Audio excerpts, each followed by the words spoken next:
All right, guys, we're going to talk a little bit about appropriate size IV access for trauma patients, especially sick trauma patients that you're having to do blood volume resuscitation on.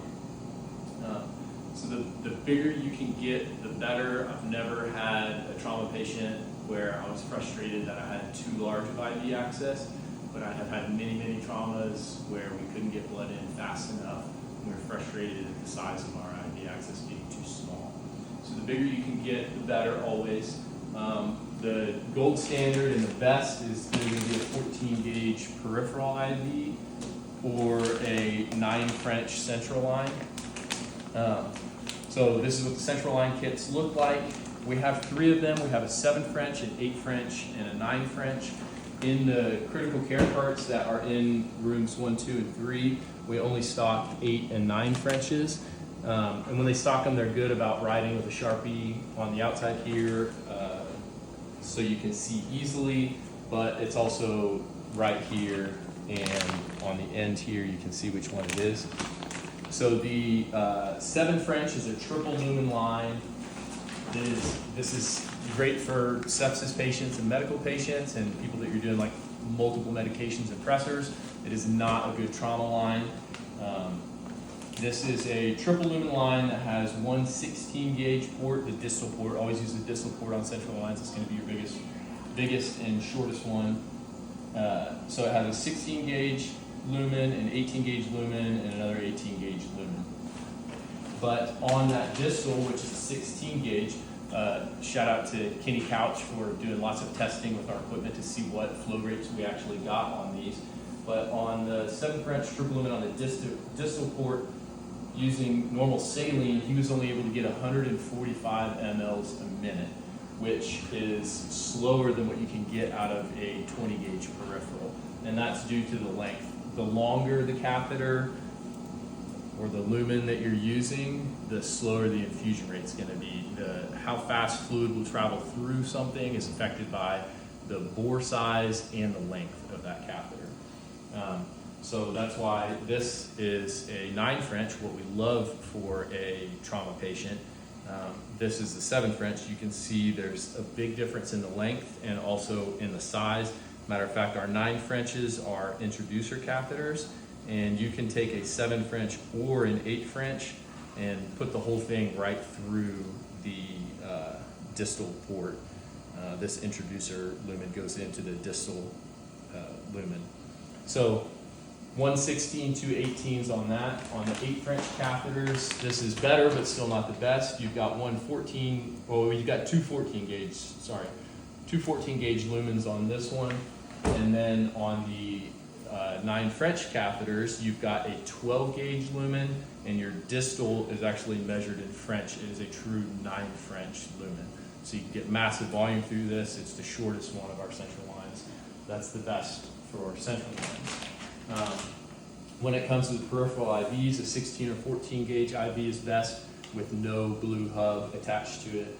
But if an 18 is all you can get, we'll take that. So some of the rates that Kenny was able to get using our Belmont and our catheters. Now these are with saline, so it's going to be slowed down a little bit if you're using something like blood that's going to be have more viscosity. So with a 20 gauge, he was able to get 190. On the 18 gauge with these new ones, it actually also ran at 190. But then when you bump up to a 16 gauge, it went from 190 to 480. So it's an exponential increase when you go up in catheter size. That's why it's so beneficial to get one of these, either 16 or 14 gauge peripheral line. And then the 14 gauge catheter, the Belmont maxed out at 750 mLs a minute. So the catheter wasn't even the limiting factor. Likewise on the central lines, only 145 mLs per minute out of the 7 French, 305 mLs per minute out of the 8 French, and then on the 9 French, again, the Belmont maxed out at 750. So we'll just give you like a quick example of visual. We'll infuse through a couple of these. And also, if you have this blue cap hooked up, he tested it with this. A 14 gauge peripheral IV without that blue cap, the machine maxed out at 750.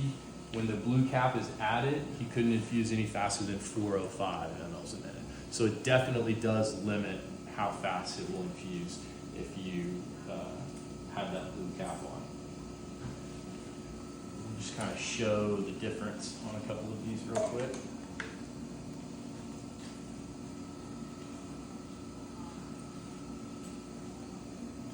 So this is a 20 gauge peripheral IV.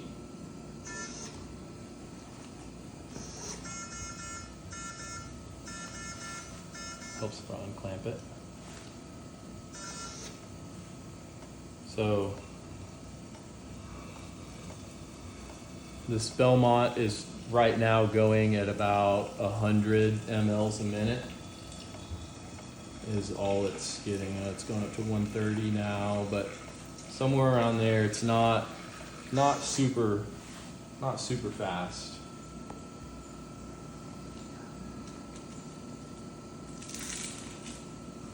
So in that time, we only put a little bit of NS into there.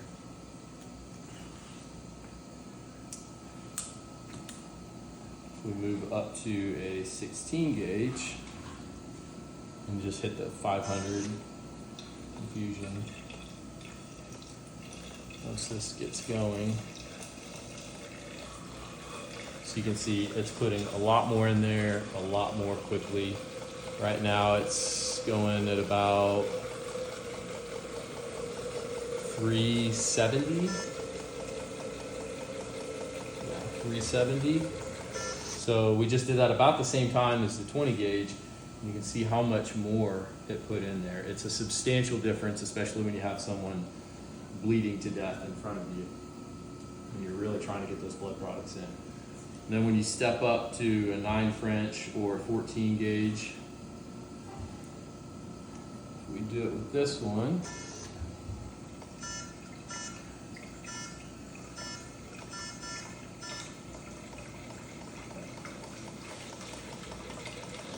So once it gets going, that's now going at 750 mLs a minute. And if someone's bleeding to death, that's what you want. This is how you rapidly replace blood volume. You can see how much that put in there in just a short amount of time. We've already got 400 mLs in there. So if if we hadn't done the other two catheters first and you were just using this, when you're going at 750 mLs a minute, your average blood bag is 300 to 350. So you're going to be able to put a bag of blood, 1 unit of blood in someone in under 30 seconds with a good line. So, and that's why in the priming, I recommend using the single for your saline, and then you have these two, and you can adjust these to where this line, notice I have this line pretty straight, so it's not kinked, but you can adjust these up and have these ready for your blood products so that you can hang a bag, spike it, unclamp it, and have that one infusing, and while that one's going, you're spiking your next one. And if you have a good line, by the time you're done spiking this one's going to be done, and you can clamp it, start this one, start spiking a new bag, and just go back and forth between these two. So I spill fluid everywhere.